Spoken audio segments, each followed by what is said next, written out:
Hardee's Friday Night Blitz is sponsored by Hardee's, Don Hudson Insurance, Muckadoos, Wicked Diesel, and by Academy Sports and Outdoors. Yes. Good evening, everyone. I'm Jermaine Farrell, hoping your day is wonderful and blessed. Welcome to Hardee's Friday Night Blitz. We are week 3 of the high school football season. We're going to get the party started. We're going to head over to Cave Spring, where the Knights hitting the road for the first time this season as they are taking on Glenver. Highlander having a nice place to be. Cave Spring would have some problems early in the ball game. Their quarterback, Garrett Lonker, is going to get some haterade interception. Peyton, real deal. Yes, his last name is Deal. D to the double E to the L. Meanwhile, that's going to set Brody Doriot. The quarterback's going to run to the outside. Juke and jive. Gets his way into the zone from 5 yards out. 7-0 Highlanders. To the second quarter again. Cave Spring in the red zone. And guess who's going to make a play? How about Crazy Eights? Another one. The real deal. Peyton, the real deal. Gets the pick. Glenver goes to 3-0 on the year. They get a 7-3 win. It was 7-0 at halftime in a defensive struggle. Meanwhile, let's go to Chatham, where the 2-0 Cavaliers, looking to go 3-0 for the first time since 2019, hosting the winless Martinsville Bulldogs. Chatham would use the ground game. How about Jaden Breedlove's going to get some smooches. Running to the outside, young fella. You got one from 20 yards out. Chatham takes a 7-0 lead. Still in the first, though, Martinsville would get their offense going, courtesy of Latrell Hairston. He's going to run hard into the zone. That's a touchdown. We're tied at 7. It's 14-7 Chatham, and we're going to go to the big boy portion of the show. Double sixes. He gets an extra portion. Look at that touchdown. Jaquan Barksdale running hard. I'm not done with Mr. Barksdale. JB in the house. Look at him running hard to the outside. Yeah, that's a big boy running on a mission. And he's going to do a little hurdle action and the spin into the zone. He got it in there. That's a touchdown. 27-10 Chatham. Chatham 3-0 for the first time in 4 years. They win 34-16 over Martinsville. Meanwhile, we had highlights from last week. As guess what we have, or last night, Craig County taking on Auburn. On the opening kickoff, how about this? Craig County's Carter Calfee, look at him returning this one. 80-plus yards to the house. That made the score 6-0 after the missed PAT. But then the Eagles would respond. How about Austin Stump?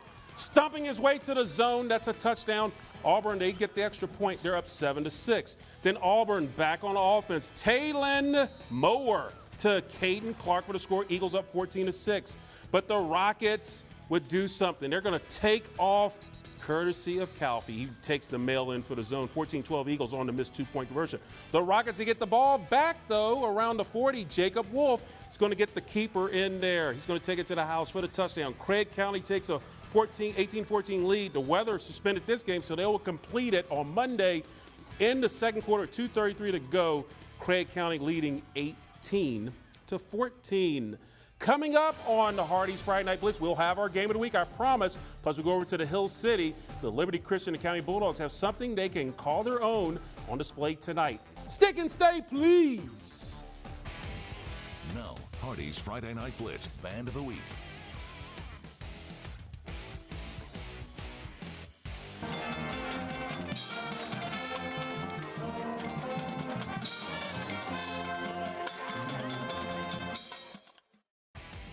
Now, the Hardee's Friday Night Blitz Game of the Week, sponsored by Don Hudson Insurance. Welcome back to Hardee's Friday Night Blitz. Our game of the week, a battle of unbeatens. James River and Perry McClure, both teams 2-0. So let's go out to James River High School for all the action, and it was a good game early and often. First play of the game, how about Gavin Benz? We're going to talk about him later in the show. He's going to run hard, 67 yards, one in the program and one in your heart. The Knights take a 7-0 lead, but then the Knights would get the ball back on around the 1, and you see that there's going to be some problems here. A safety for Perry McClure. They get the stop in the zone there, so it's 7-2 in favor of James River. The Fighting Blues would have the ball. Nathan Glass, he's going to roll out, look for somebody, but instead of looking for somebody, he's going to look for himself, but then he'll go deep, and Aaron Pruitt gets it in for the house. Perry McClure takes an 8-7 lead. On the ensuing kickoff, Maddox Woodard or Woodyard. There's a reason why we show kickoffs on Hardee's Friday Night Blitz, because young men like this, M. Dove, he's going to take it to the house. 75 yards, James River takes the lead 13-8. But then the Knights back in the driver's seat. How about Zeal Hammonds? Zeal Hammonds is going to do something with the ball, and he's going to go to the air. I promise you, yeah, there he is. Zeal Hammonds going to go to the air, hook up with T-squared. Trey Taylor. James River takes a 20-8 lead, but the Knights were not done. Gavin Benz, he's going to run hard here, young fella. You got one. Gavin Benz, he will not be denied. Hard running there, and James River goes to 3-0 for the first time in 41 years. In 5 years, 41-15, but the frightening moment on the field, James River sophomore running back Gavin Benz took a hard hit. He was taken off on the field by EMTs. Here's what Coach Tim Jennings of James River had to say about Benz's performance in that scary moment. He's steady Freddy every time he shows up. He's a big game guy. He's the reason why he was player of the week this week. But we're a team. Every week we get a little bit better as a team, and so I'm not gonna say he's the heart of the team, but right now, it's a big piece. I'm hoping and praying everything's gonna be all right with him. I think it was more precautionary than anything else. He had some pain. He's a tough kid. He's gonna bounce back, but they wanted to, check him out for precautionary reasons because, he's having some pain in the back. So we're ready to move on to stay and get ready for them. But it just, play 4 quarters was us. We didn't play clean the whole time. It wasn't perfect, but to play 2 complete halves, and we've not done that for the last 2 games. That's what I'm looking forward to next week. And the Knights, they return to action next Friday on the road against Stanton. Kickoff set for 7. Meanwhile, how about this? A big night over at Liberty Christian Academy as the Bulldogs have a historic night. For years, they played their home games at Williams Stadium on the Liberty University campus. Tonight, they are opening up their brand new on-campus stadium. The Franklin County Eagles are the opponent. LCA a perfect 4-0 against the Eagles all time. High school football atmosphere, that's what the Bulldogs wanted under these threatening skies in Lynchburg.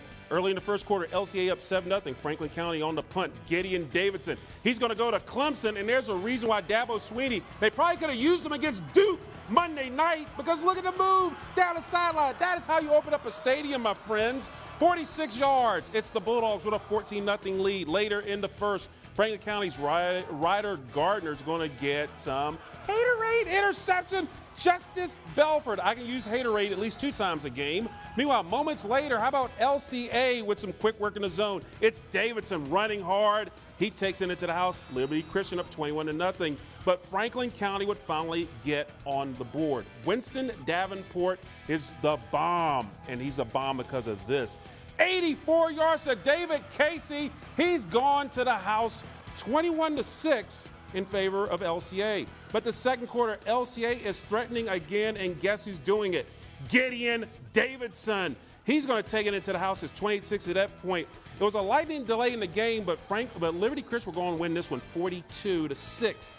Meanwhile, we have a battle of 2-0 teams in Christiansburg and William Byrd. These teams have been lighting up the scoreboard. Byrd outscoring their opponents 119-7, and they're trying to go 3-0 for the first time since 2018. Christiansburg doing the same, winning their games by a score of 87-7. So let's go down to Evans King Field, and we have some action here. William Byrd and Christiansburg. William Byrd on the first play. Israel Hairston is going to roll around and make a play here to Dominic Dulac, and he does the rest. Look at Dulac running hard, and that would lead to this play coming up from the kicking game. That's a field goal by Byrd. They take the 3-0 lead. But on the next play, Christiansburg trying to make something happen. They turn over the football, and William Byrd would recover. But in Christiansburg, you giveth, you taketh away, as they would get an interception, and they would be celebrating the interception themselves. Josiah Ratley with it. That would lead to this. Coming up, how about Tanner Evans, our Friday Night Blitz Player of the Year for last year? He's just going to run it himself, taking it to the house. Christiansburg wins this one to stay perfect, 14-10. Meanwhile, the Patrick Henry Patriots trying to go 3-0 for the first time since 2016, playing their first home game of the season against another set of Patriots, this group from Albemarle. The PH student section went toga. I hope they got permission from their mom to use the sheets. But they had plenty to cheer about early. How about this one? How about this? Look at that. Marcel Murray takes it into the house. That put PH up by 4 scores before the halftime and 7 years ago. That made this young lady sing sing? Yes, she was singing, and she was happy because PH was rolling. PH, Joey Beasley going to the air, hook up with number 1, Quiley Carter. They had a play of the week last week, 14-yard score. PH stays perfect with a 49-6 win. Meanwhile, Northside Vikings going for the Bogle sweep as they were taking on, how about Hidden Valley? Yes, the Bogle sweep going for that. These young ladies were fired up. The grill was fired. Yeah, that is my kind of food. That's why we send George Noliff. He finds all the vittles. How about Angel Rigney? He's going to find, how about Javin Gibson? He puts it in the zone. They go on board first. But Rigney got it done again. He has an arm, but like ZZ Top, he's got some legs and he knows how to use them. Northside cheerleaders were happy about Rigney running this one for the score. Northside went up 14-7. The Vikings go on to win this one 34-27. Coming up on Hardee's Friday Night Blitz, first with your scores and highlights, we have our last batch of highlights plus Ryan Moy with our latest player of the week on the season. And now, Hardee's Friday Night Blitz Hardee's Fan Cam, sponsored by Hardee's.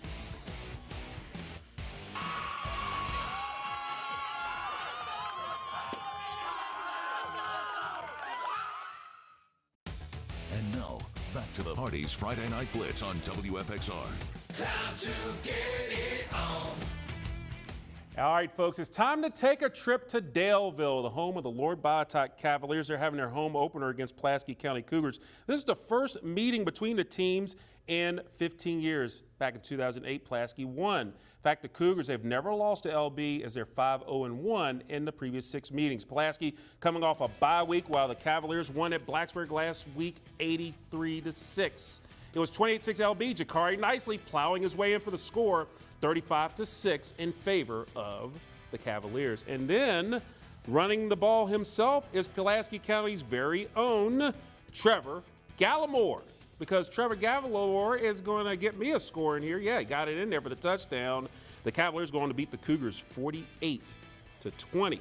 Meanwhile, William Fleming Colonels going for their first 3-0 start since 2014, hosting the Salem Spartans. Salem has owned this series. They won the last 13 and 18 of 19, 7-0 Salem. Jasir Preston to Kai Jordan Nesbitt with the touchdown. We are tied at 7. But Salem with the great ground game, Double J, Javion Jones for Salem is going to do some running hard. He's going to plow his way into the zone. Salem gives Fleming their first loss on the season. They win this one by the score of 33-14. Let's go to Lynchburg, where it was Heritage hosting Appomattox. After a lengthy rain delay, Heritage trailing 6-0 in the third when quarterback Aiden Slash is going to hook up to the quarterback keeper there, and the Pioneers take a 7-6 lead. To the third quarter, Heritage with the ball. It's Slash again, but he's going to go deep, and his pass is going to get intercepted by junior Max Nitty. But the Pioneers didn't have to wait long to get the ball back. Still in the third, the handoff to Tavion Clark, who goes through some traffic, makes some moves, goes to the outside, and he's going to run to the house for that touchdown. Heritage extends his lead to 13-6 after missed extra point. The last score we had this game, Appomattox, it's now trailing 20-6 in the fourth quarter of that contest. Meanwhile, Norcross playing their first game in the Roanoke area after going 2-0 on the road, taking on Charlotte Country Day School at Spartan Field on the Salem High School campus. It was blackout night because everybody was wearing black, the football players, the fans, everybody. Raiders 4-1 at their home away from home. Now, this game was tied at 14 at recess, but then how about Norcross? Brock Miles is going to drop back to pass, hook up with Antonio Mack. Return of the Mack, touchdown, 21-14 Raiders. The Raiders defense was flexing their muscles in the red zone against Charlotte. Look at this play. The black shirt defense, like Nebraska used to do, making a play and no suit for you, son. Charlotte, you're not going to get it right here and there. But then the last play of the third quarter, the Raiders, Brock Miles dropping back, loading up, hooking up with Josiah Hines, more like Duncan Hines, baking a cake in his own, 27-14 after missed PAT. But Charlotte comes back in the fourth. They beat Norcross 30-27. Our final set of highlights, Michael Crisp taking on his former team, Virginia High, as he was the former Radford, or he's the current Radford coach. After a 45-minute rain delay, the fireworks started early. Radford opened the game with this big onside kick. That sets up Landon Clark. He's just going to take it himself. Running hard, young fella. You got one. Take it down the sideline down in Bristol, brother. You got one in there. The Bobcats take the early 6-0 lead, and they would roll tonight in a big way over Virginia High by a score of 43-3. Now, Hardee's Friday Night Blitz Player of the Week, sponsored by Wicked Diesel. Well, this week's athlete had a pick six and 2 touchdowns and put up over 150 yards in his team's 34-16 win over Randolph Henry last Friday. And guess what? He's your player of the week. Gavin Benz, running back, James River High School. I went out there and handled business, do what I had to do. Use the abilities that God gave me. It just blessed me out there, do what I had to do. Go out there, don't get nervous, have confident mindset that you can do what you can do. I mean, it felt pretty good. I mean, they had some size, but we have athletes, and it just felt pretty good to go out there and do that.